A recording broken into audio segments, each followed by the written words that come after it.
नमस्कार, स्वागत है आप सभी का। मैं हूं आपके साथ कुमार कुणाल धीरज और आप देख रहे हैं मुद्दा में आज बात करेंगे मुनीर के गीदड़ भभकी की।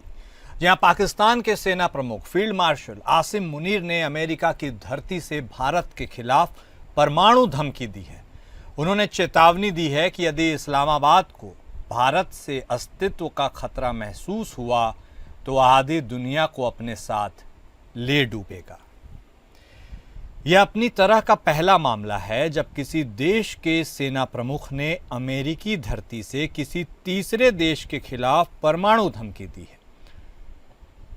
बिजनेसमैन और मानद वाणिज्य दूत अदनान असद द्वारा टैंपा में आयोजित एक ब्लैक टाई डिनर में पहुंचे मुनीर ने वहां मौजूद लोगों से कहा, हम एक परमाणु संपन्न राष्ट्र हैं। अगर हमें लगा कि हम डूब रहे हैं तो आधी दुनिया को अपने साथ ले डूबेंगे।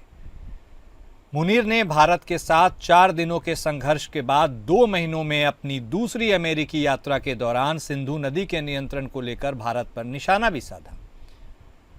उन्होंने कहा, हम भारत के बांध बनाने का इंतजार करेंगे और जब वह ऐसा करेगा तो हम इसे 10 मिसाइलों से नष्ट कर देंगे।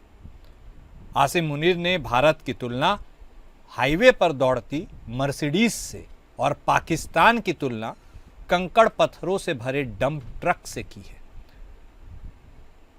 उन्होंने कहा है कि भारत हाईवे पर फरारी की तरह चमकती हुई मर्सिडीज है, लेकिन हम बजरी से भरा एक डंप ट्रक हैं। अगर ट्रक कार से टकराता है तो किसका नुकसान होगा? मुनीर ने दावा किया कि भारत खुद को एक विश्व गुरु के रूप में पेश करना चाहता है, लेकिन वास्तव में वह इससे बहुत दूर है। उन्होंने कनाडा में एक सिख नेता की हत्या, कतर में 8 भारतीय नौसेना अधिकारियों की गिरफ्तारी और कुलभूषण जाधव मामले का जिक्र करते हुए दावा किया कि ये घटनाएं भारत की अंतर्राष्ट्रीय आतंकवाद में कथित संलिप्तता का अकाट्य प्रमाण है। तो ये थे मुनीर के बोल जो हम आपको बता रहे थे, लेकिन गौर करने वाली बात यह है कि मुनीर के ये बोल निकले अमेरिकी धरती से हैं और अमेरिका से उन्होंने भारत के खिलाफ इशारा करते हुए हुंकार भरा है। कहा है, डूब रहे होंगे तो आधी दुनिया को भी साथ ले डूबेंगे। और यह जो ताकत आसिम मुनीर के पास आई है, यह कहां से आई है, सोर्स क्या है और इतने बड़े बड़े बोल वह कैसे बोल ले रहे हैं, इन्हीं तमाम पहलुओं को आज हम टटोलने की भी कोशिश करेंगे। गौर करने वाली बात है कि अमेरिका दौरे पर मुनीर गए हैं और भारत को उन्होंने वहां से गीदड़ भभकी दी है। चलिए चर्चा की शुरुआत करते हैं। हमारे साथ हमारे दोनों खास मेहमान जुड़ चुके हैं। हमारे साथ बतौर रक्षा विशेषज्ञ कर्नल दिनेश शर्मा साहब जुड़ चुके हैं। हमारे साथ विदेश मामलों के जानकार करोड़ी सिंह साहब भी जुड़ चुके हैं।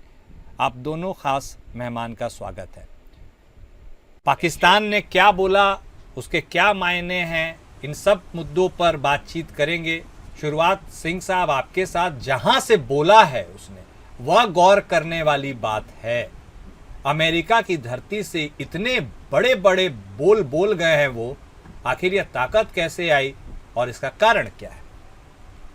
सिंह साहब। देखिए कुणाल, आपने ये बहुत महत्वपूर्ण सवाल किया है, क्योंकि आपने केवल ये सूचना नहीं चाहिए है और न सूचना दी है कि क्या हो रहा है, क्या बोले वो, लेकिन क्यों हो रहा है इसको हम गहराई से परीक्षण करें कि ऐसा क्यों हो रहा है।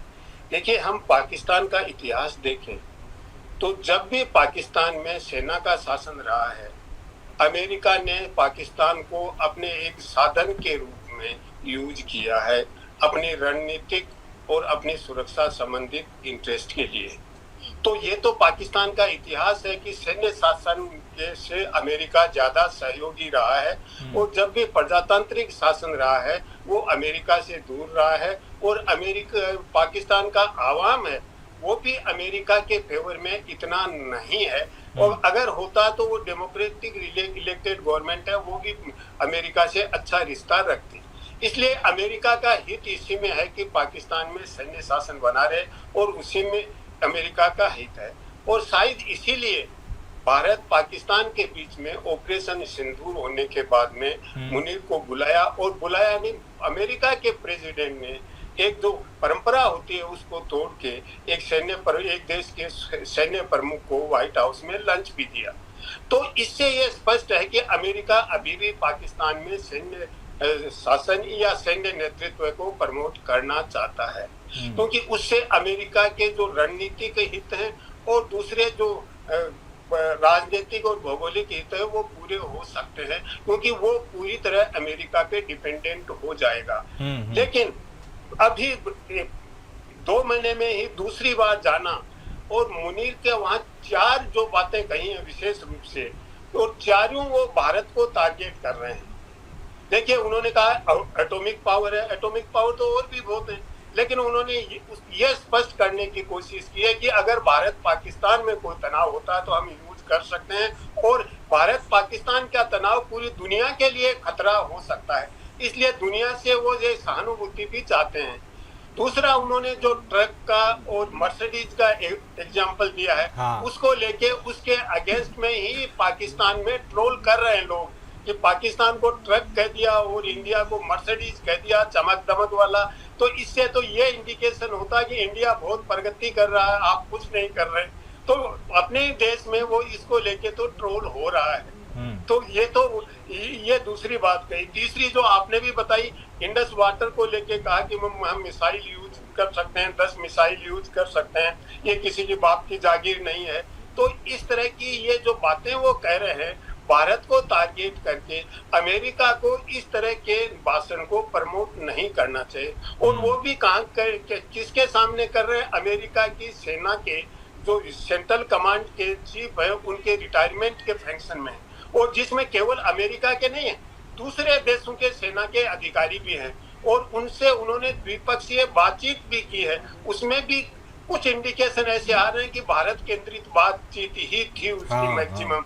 तो इस तरह की जो बातचीत और इस तरह का उनका दृष्टिकोण है, तो मुझे लगता है कि उनके अभिप्राय और इंटेंशन ठीक नहीं है। हो सकता है भारत पाकिस्तान के बीच में फिर से कोई और संकट की स्थिति बने, क्योंकि ये अभी नहीं कह रहे, मुनीर निरंतर रूप से कह रहे हैं। पहलगाम से 1 हफ्ते पहले कहा था, फिर उन्होंने 28 जून को कराची में कहा, और फिर पाकिस्तान का राजनीतिक नेतृत्व भी यूएन सिक्योरिटी काउंसिल में और द्विपक्षीय जब चीन से मिलते हैं या अमेरिका से मिले वहां के उप प्रधानमंत्री, तो ये हर बार भारत को टारगेट कर रहे हैं। क्योंकि एक तो पाकिस्तान की सबसे बड़ी समस्या है, वो भारत से पैरिटी चाहता है, क्योंकि उनका ऐसा मानना है कि भारत से अलग हुआ है, भारत पाकिस्तान बराबर है, जो कि हो नहीं सकते। हाँ। तो ये एक साइकोलॉजिकल ऐसा है कि भारत पाकिस्तान बराबर है, तो पाकिस्तान कमजोर क्यों हो, उसके लिए भारत कारण है।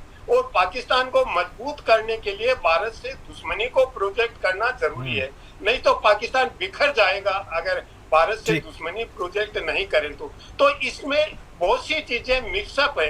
पाकिस्तान के सर्वाइवल की भी है, अंतर्राष्ट्रीय राजनीति भी है, पाकिस्तान की आंतरिक राजनीति भी है, सेना का और जो दहशतगर्द और वर्दी वाले हैं उनका इंटरेस्ट भी है, जिहादी एलिमेंट है उसका इंटरेस्ट भी है। तो ये कई कॉम्प्लेक्स सिचुएशन बन गई है। उसमें मुझे लगता है कि कोई पाकिस्तान मिस एडवेंचर फिर से कर सकता है, क्योंकि पाकिस्तान ने भी ये कह दिया है कि हमारा बुनियाद महसूस है वो खत्म नहीं हुआ है, वो जारी है, ये पाकिस्तान भी कह चुका है। तो ऐसी स्थिति में हमें बहुत अलर्ट रहना है, सतर्क रहना है कि किस दिशा में पाकिस्तान जा सकता है। जी ठीक है। अब शर्मा साहब, प्लॉट तो देखिए सिंह साहब ने पूरा बता दिया है। मुद्दे की बात यह है कि 4 दिन के ऑपरेशन के बाद जो स्थितियां उत्पन्न हुई और पूरी दुनिया ने देखी, क्या उसके बाद भी पाकिस्तान अब समझने को तैयार नहीं है? और ये जो गीदड़ भभकी दे रहा है, इस गीदड़ भभकी को कितना सीरियसली या लाइटली लेने की जरूरत है? शर्मा साहब। कुणाल जी, तकरीबन जो है सारे तथ्य जो है करोड़ी सर ने और आपने अपनी भूमिका के अंदर सब बता दिए हैं। लेकिन मैं ये कहना चाहता हूं कि ये जो फील्ड मार्शल मुनीर की तरफ से एक प्रकार की स्टेटमेंट आई है, इसको आप एक रेटोरिक या वाकपटुता कहकर आप जो है इसे दरकिनार नहीं कर सकते हैं, क्योंकि ये एक प्रकार की वार्निंग और एक प्रकार का हमारे लिए चिंता का विषय है। क्योंकि उनके चीफ ने जो है अमेरिका की धरती से इस प्रकार के शब्दों का प्रयोग किया है, इसके कई मायने निकाले जा सकते हैं। कुछ लोग ये कहेंगे कि ये एक प्रकार की गीदड़ भभकी है, कुछ लोग ये कहेंगे कि डोमेस्टिक पाकिस्तान की पॉपुलेशन को जो है वो खुश करना चाहते हैं और अपने आप को पावरफुल दिखाना चाहते हैं। तो इसके कई एस्पेक्ट्स हो सकते हैं, लेकिन मैं आपका और आपके दर्शकों का ध्यान थोड़ा सा इस तरफ लाना चाहूंगा कि ये किस समय और कहां की धरती के ऊपर से इस प्रकार की स्टेटमेंट दी गई है। अमेरिका जो कि ईरान को बर्बाद करने के ऊपर लगा है, क्योंकि वो समझता है कि ईरान एक परमाणु बम बना रहा है। हालांकि ईरान ने अभी तक डिक्लेयर नहीं किया है कि उसने परमाणु बम बना लिया है, और इसके साथ साथ उन्होंने आज तक किसी व्यक्ति विशेष या किसी पर्टिकुलर देश के प्रति उन्होंने ये नहीं कहा है कि हम उस देश के प्रति जो है हम परमाणु बम का इस्तेमाल करेंगे, ये नहीं कहा है। लेकिन पाकिस्तान जो है वो सरेआम इस प्रकार की धमकी दे रहा है भारत को, तो ये एक चिंता का विषय है। इस प्रकार की जो धमकी है ये शो करती है कि आपकी पॉलिटिकल अग्रेसिवनेस और एक प्रकार का आप जो है स्ट्रेटेजिक मैसेजिंग कर रहे हैं। लेकिन अमेरिका जो है आज की तारीख में डोनाल्ड ट्रंप के आने के बाद जो अमेरिका अपने आप को बढ़ चढ़कर लीडर बताता था डेमोक्रेसी का, ह्यूमन राइट्स का और एनपीटी के ऊपर बहुत ज्यादा जो उत्सुक रहता था, उसकी धरती के ऊपर से इस प्रकार की स्टेटमेंट दी जा रही है। अगर अमेरिका बात करता है कि हम डेमोक्रेसी को बढ़ावा देंगे, उस चक्कर में इन्होंने लीबिया, इराक और कई अन्य देशों के अंदर अपनी सेना भेजकर उन कंट्रीज को जो है काफी नुकसान पहुंचाया है। लेकिन वो खुद जो है आज जो है एक सैनिक तानाशाह से जो है वो डायरेक्ट संवाद कर रहा है, जबकि उस देश के अंदर चाहे दिखाने के लिए जहां एक्चुअल में जो है एक डेमोक्रेटिकली इलेक्टेड गवर्नमेंट है, उसके प्राइम मिनिस्टर को बुलाने के बजाय वो जो है वहां के आर्मी चीफ को बुलाते हैं। अब हमें ये देखना है कि इस प्रकार की स्टेटमेंट जो है ये एक प्रकार से दिखाती है कि आपकी जो है न्यूक्लियर इंस्टेबिलिटी की तरफ दर्शाती है कि पाकिस्तान के अंदर न्यूक्लियर के ऊपर जो है किसी प्रकार की स्टेबिलिटी नहीं है, जैसा कि उन्होंने अपनी मंशा में क्लियर कर दिया है कि अगर हम डूबेंगे तो हम आधी दुनिया को लेके डूब जाएंगे। तो इस प्रकार की स्टेटमेंट का भारत के लिए क्या मतलब है, ये हमें क्या इंडिकेट करती है? ये इंडिकेट करती है कि पाकिस्तान की जो न्यूक्लियर ब्रिकमैनशिप है उसके अंदर किसी प्रकार की कोई स्टेबिलिटी नहीं है। दूसरा जो है उनका जो है नो फर्स्ट यूज की कोई पॉलिसी नहीं है, जबकि भारत की पॉलिसी है कि हम कभी भी पहले न्यूक्लियर वेपन का इस्तेमाल नहीं करेंगे। दूसरा जो है पॉलिटिकली जो है इस प्रकार की स्टेटमेंट देना एक आर्मी चीफ को शोभा नहीं देता। इस प्रकार की स्टेटमेंट अगर आनी हो तो उनके रक्षा मंत्री से या प्रधानमंत्री से कुछ इस प्रकार की पॉलिटिकल स्टेटमेंट आ जाती है। अब इसका जो है भारत के ऊपर क्या प्रभाव पड़ता है, जब भारत को किस प्रकार के एक्शन लेने चाहिए, जो मैं एक सैनिक होने के नाते या एक नागरिक होने के नाते जो मैं समझ सकता हूं। सबसे पहले मेरा ये मानना है, इंडिविजुअली मेरा ये मानना है कि भारत को भी पाकिस्तान के अगेंस्ट जो हमारी न्यूक्लियर पॉलिसी है उसको रिवाइज करना चाहिए। सिर्फ पाकिस्तान सेंट्रिक जो हमारे असूल हैं न्यूक्लियर पॉलिसी के, उनको बदली करना पड़ेगा। बाकी वर्ल्ड के लिए जो है हमारी नो फर्स्ट यूज की पॉलिसी को हम रख सकते हैं। ठीक बात। दूसरा, हमें जो है अपनी स्ट्रेटेजिक रीइंफोर्समेंट को जो है वो ज्यादा करना पड़ेगा। हमें जो है क्रेडिबल मिनिमम डेटरेंस की जो हमारी पॉलिसी है उसको और सुदृढ़ करना पड़ेगा और उसको इम्प्रूव करना पड़ेगा। और दूसरा आ जाता है कि need for confidence building measures. कहने के लिए हम कह सकते हैं एकेडमिकली ये ठीक है, लेकिन पाकिस्तान जैसे कंट्री के साथ तो ये बिल्कुल ही फेलियर है।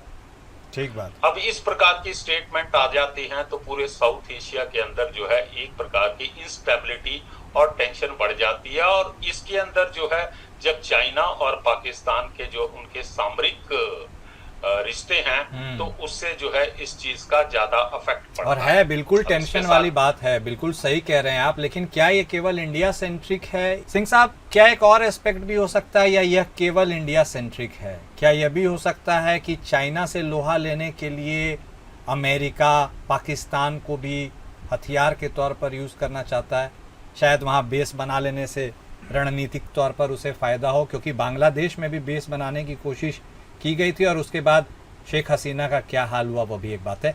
या फिर अब अमेरिकी रिश्ते भारत के साथ उतने मधुर नहीं रहे, क्या मतलब है इसका? देखिए कुणाल, इसमें बहुत ही एक आश्चर्य वाली बात यह है कि चीन से पाकिस्तान को बहुत ज्यादा मदद मिल रही है।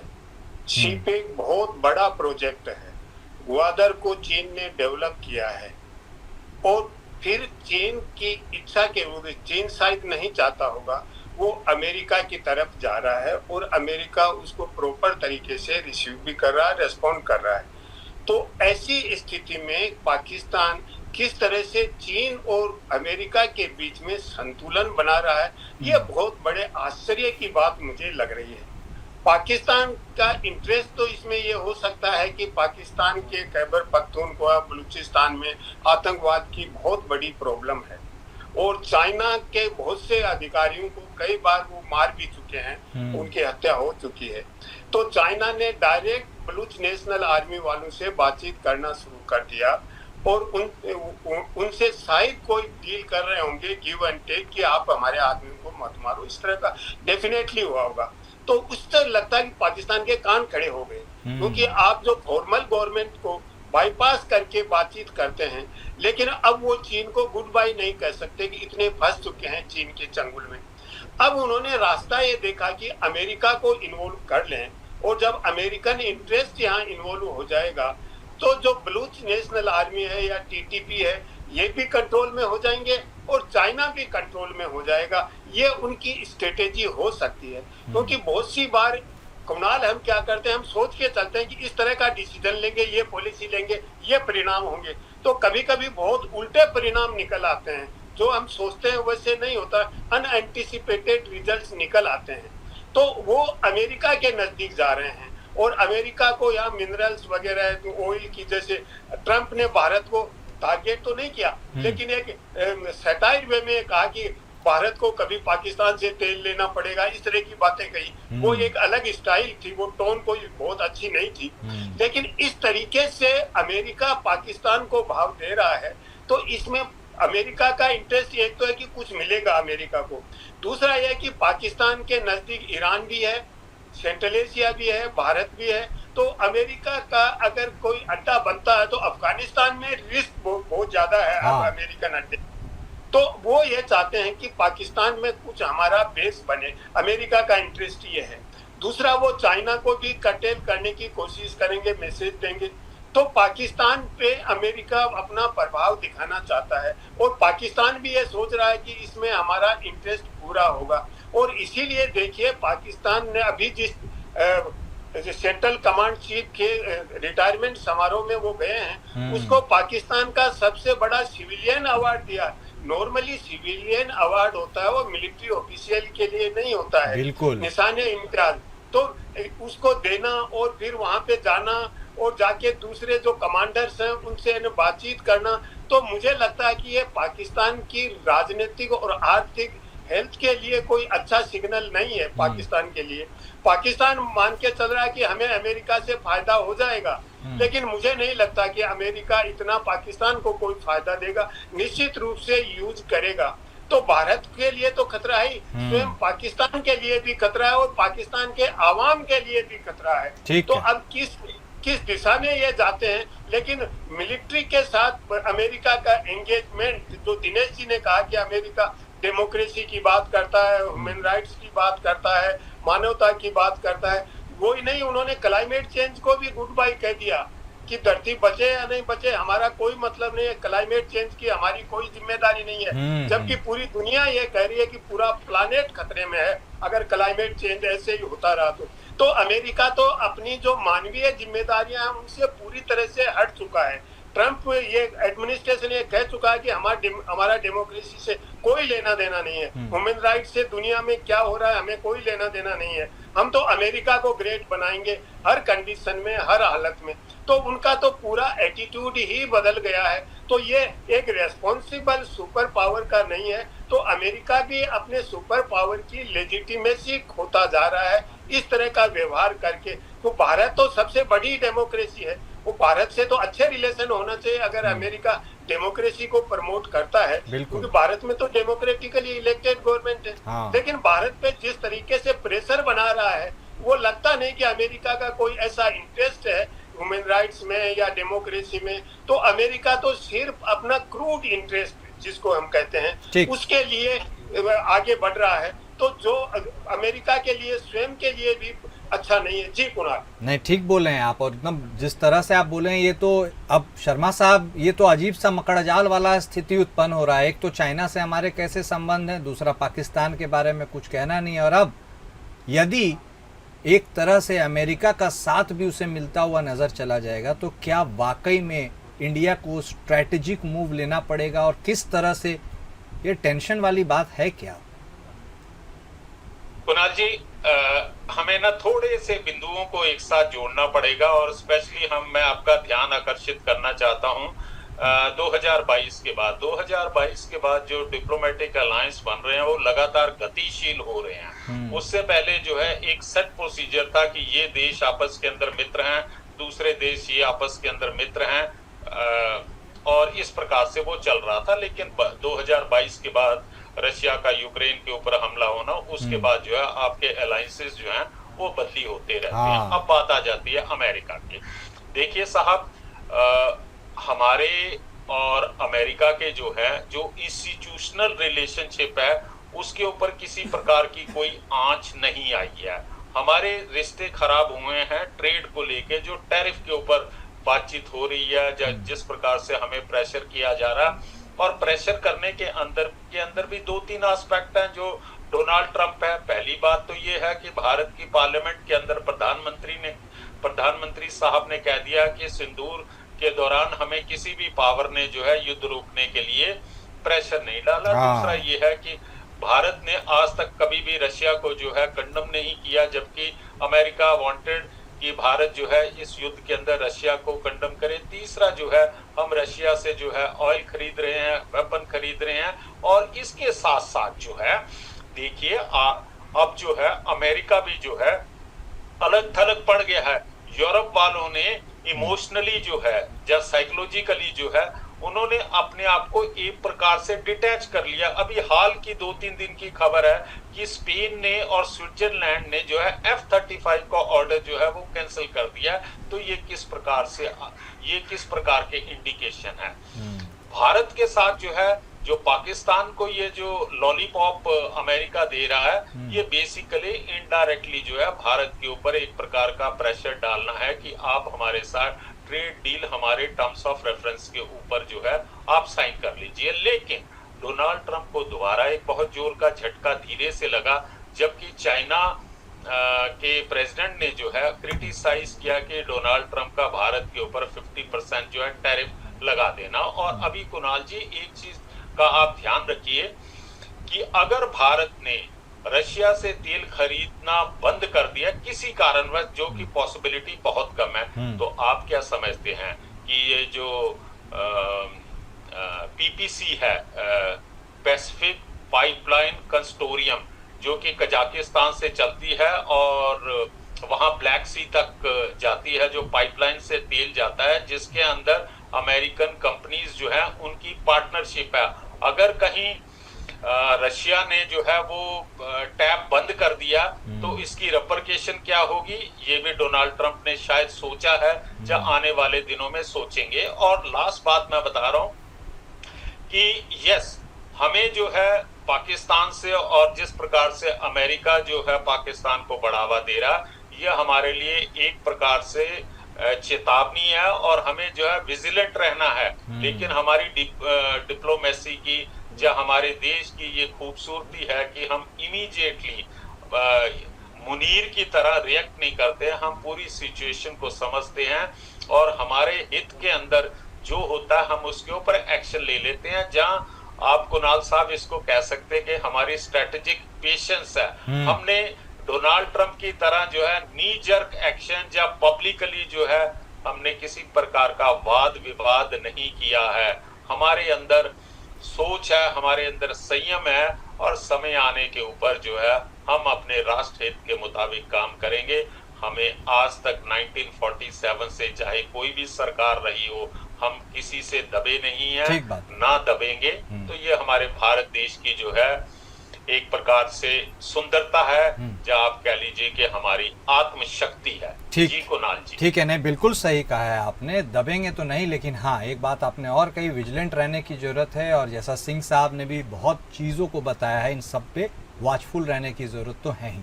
बहुत शुक्रिया आप दोनों खास मेहमान का अपना वक्त देने के लिए, इस चर्चा में शामिल होने के लिए। मुद्दा में अभी बस इतना ही। नमस्कार।